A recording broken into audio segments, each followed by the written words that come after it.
ஏய் இந்தாடி, என்னது இது? தட்டு தெரியுதுரி, தட்டு வைக்கிற சைஸ் இதானா? கொழுப்பு குடும்பம் அழிஞ்சு போவோம். தோசையை வைடி. கல் இருக்கு, மாவு இல்ல. அப்ப கஞ்சியாச்சு ஊத்திரி, வெண்ண மாவுல ஊறுகாய் இருக்கு, கஞ்சி இல்ல. ஏய் கஞ்சியே இல்லையா எங்களுக்கு?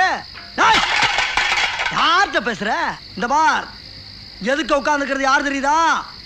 சூனா பானா. சூனா பானானா சுப்பையா பாண்டியா அதானே? பேர் சொல்லி கூப்பிடறாடியே. யோ, வீட்டுக்கு காசு கொடுக்காத புருஷன் பேரை 1000 தடவை சொல்லுவேன். சுப்பையா பாண்டியா, சுப்பையா பாண்டியா, சுப்பையா பாண்டியா. பேர் சொல்லிவிட்டானா, பேரை சொல்லிவிட்டானா, கட்டின புருஷன் பேரை சொல்லிவிட்டானா. தமிழ் பண்பாடு, தமிழ் கலாச்சாரத்தை பூரா தீய வச்சு கொளுத்திட்டாயா. ஏமானம் போனாலும் பரவாயில்ல, ஒவ்வொரு தமிழ மானத்தை காப்பாத்துற கண்டிப்பா வெட்டி ஆகுண்டா. அறுவாளர்ரா, அறுவாளர்ரா, அறுவாளர்ரா, என்ன அறுவாளர்?